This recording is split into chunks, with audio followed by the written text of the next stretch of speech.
What is up, everyone? Today we are recapping the TV series Wolfpack. So sit back, relax, and make sure to subscribe to watch more of our recaps.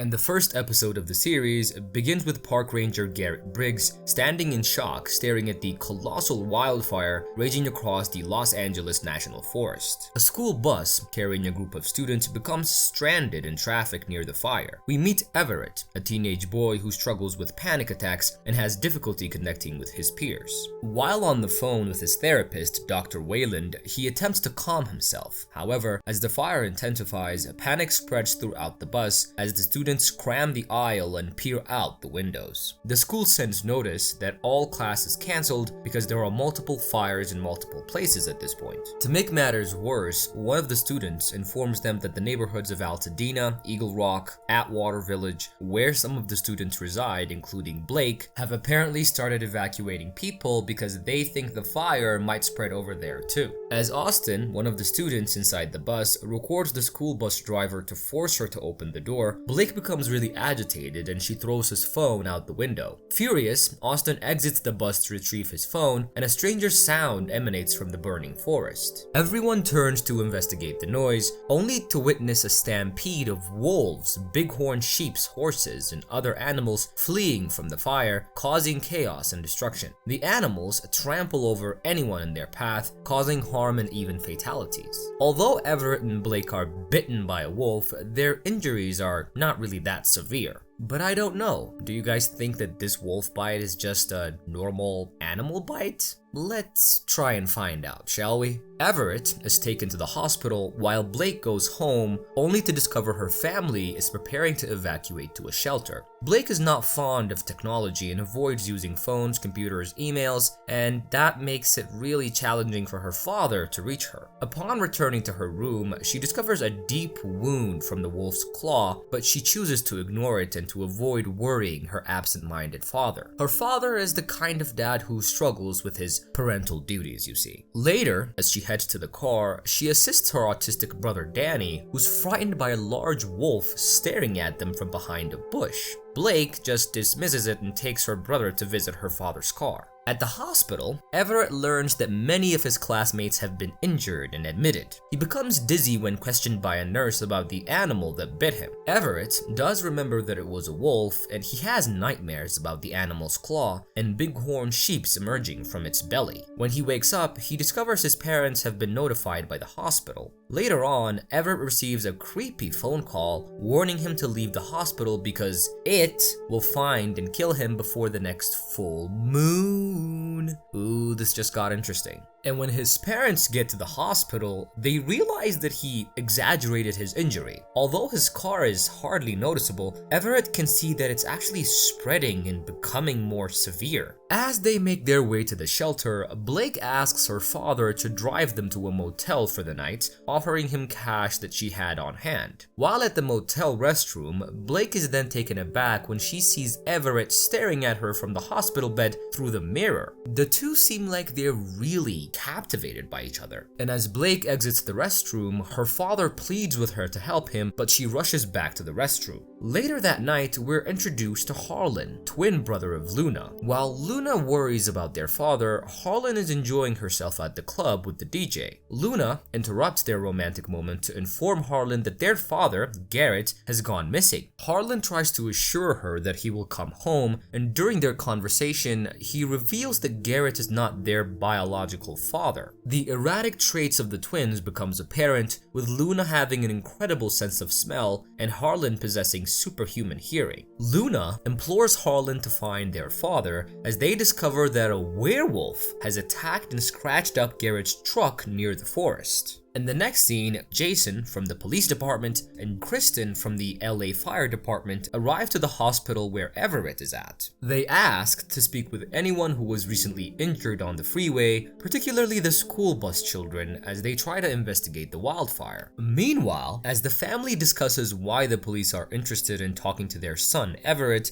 he sneaks out of the hospital. Using his phone, he locates Blake's address and heads to her house. At the same time, Blake turns down her father's request to stay with her mom and sneaks out of the motel, sprinting towards her home. Upon arriving, she discovers that her house has burnt down. as Luna and Harlan ponder their next move near the forest and talk about how they were adopted by Garrett, who found them abandoned 18 years ago. They discuss the possibility of finding their biological father, whose species, whether human or werewolf, remains unknown. Luna is concerned that he may be coming after them, and the evidence that she has for this claim is by looking at what's happened to Garrett's truck. The scene then shows Blake approaching her fire-ruined home, where she finds Everett waiting for her. Since there was no other way to contact her, he decided to show up at her house to talk to her. As they enter the house, Everett reveals that everyone sees his scar as insignificant, but it's actually growing. To prove his point, he removes his shirt to show her his scar. However, he's shocked to see that he's grown abs within hours, while Blake's acne has just disappeared. And although they are surprised by these supernatural changes, Blake chooses to ignore them. And suddenly, a massive werewolf appears and attacks them. The neighborhood dog tries to defend them, but the werewolf was too powerful, and I would not bet a dog against a werewolf, like, ever. And Blake and Everett flee from the werewolf, and Everett discovers that he has tremendous power and he uses it to break through this wooden deck to escape. The next scene shows Garrett, who's trapped in the woods due to the raging fire. He records a farewell message for his children on his recorder, believing that his time is running out. However, he then reminds himself that his kids need him, and then he attempts to escape the fire. Meanwhile, Blake and Everett leave the area quickly and stop near a bridge. Everett advises Blake to calm down by taking deep breaths and sticking her tongue out, like a dog, basically. And although Everett understands the gravity of the situation, Blake dismisses the warning signs and believes that they're insignificant somehow. Despite Everett's advice not to,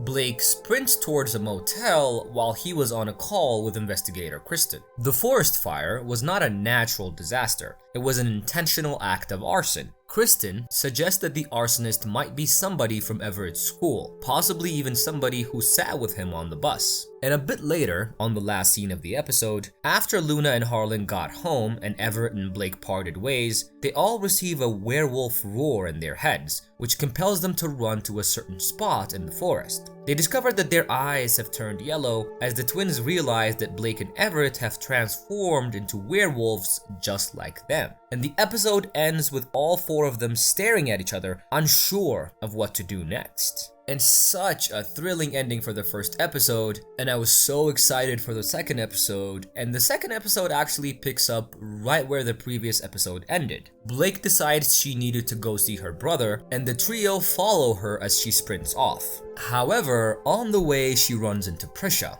park ranger, and her colleagues who order them to leave for their own safety. As Luna and Harlan escort everybody home, Luna asks Everett if something bit him. Everett confirms that he was bitten and wants to show Luna the wound, but it's already healed, leaving no trace of a scar. Everett then shares the phone call that he received, warning him of the impending danger until the full moon. Luna accepts that Blake and Everett were bitten and healed, but Harlan objects, unwilling to entertain the idea that they're turning into werewolves. Everett is dropped off at his house where he is met by his very angry parents. His mother slaps him for leaving the hospital and coming home really late, and his father tells him that they'll discuss the incident the following day. Later, as Blake prepares to take a shower at her motel, she's startled to see her wolf-like teeth in the mirror. The image disappears after a while and she heads to bed. As she watches her sleeping brother, the cell phone in her room starts blinking. She goes to check it and finds a single voicemail that says, "You're not safe." Back at their home, Prisha, the park ranger who was following them all along, joins Harlan and Luna and promises to find their father quickly. Luna believes that Blake and Everett's secret may be that their real father bit them and that they should know everything. Harlan, however, doesn't really trust anyone, and he's not comfortable with the idea of turning into a werewolf. Meanwhile, Blake and Everett struggle to sleep, and their eyes turn yellow as they dream of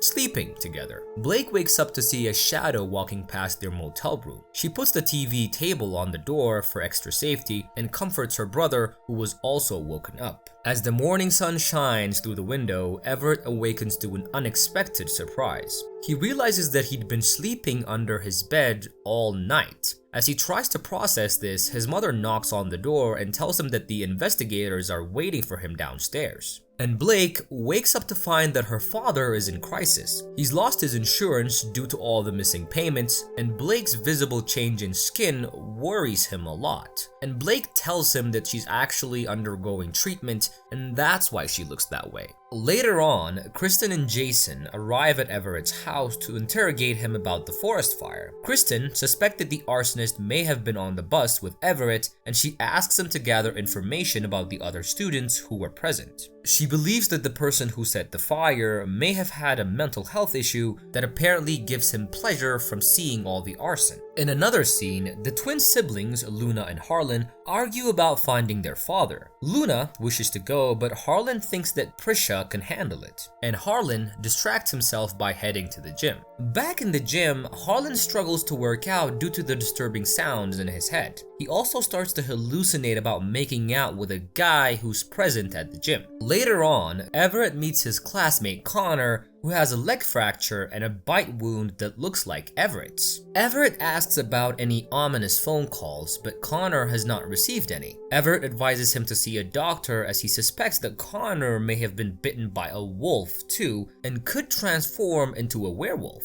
Then we see Garrett, who's trying to escape the forest fire, and he recalls the memory of finding the twin pair 18 years ago. And from the flashback footage, we understand that when he found them, they were actually cub wolves with human parts. We then see Blake getting ready for a run while her brother watches the clock. As she finishes the first lap, investigator Kristen arrives with her team. The scene then shifts to Connor visiting his doctor, where he receives a shot. However, shortly after, Connor notices physical changes in his body. He experiences intense stinging from the tetanus shot, and his legs develop wolf-like hair. In the next scene, Everett goes to Blake's house and wonders if she reacts to the full moon that's currently shining. Meanwhile, Luna feels something strange and texts her brother about it as the full moon begins to appear. Then she hears a wolf growling inside the room, and she starts to hallucinate while frantically walking around the house. Next, Garrett has almost given up on his life when he sees two burning red wolf eyes appear from the clouds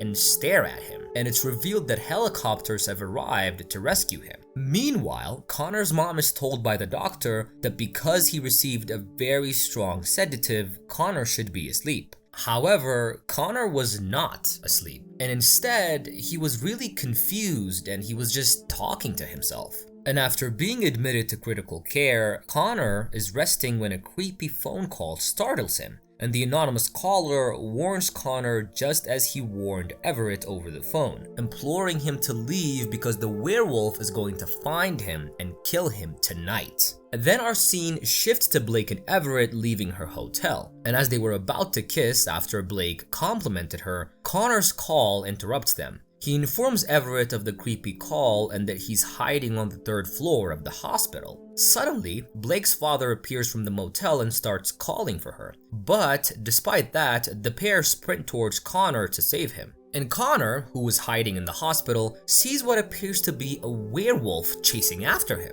And Luna and Harlan stop by a hospital to ask for their father's whereabouts as he doesn't seem to be there, and in the meantime, Blake and Everett arrive at the hospital where Connor is hiding, and they decide to split up to find him. And on the very thrilling and exciting last scene, Luna and Harlan watch in awe as the medics take their father into the emergency room. And all of a sudden, the investigator team appears and takes the pair with them for investigation. And Everett finds the place where Connor's leg was stuck and sees his leg fracture holder laying down. As he wonders what might have happened to Connor, the investigator team who just took Luna and Harlan find him, and the episode concludes with Kristen demanding him to come with them.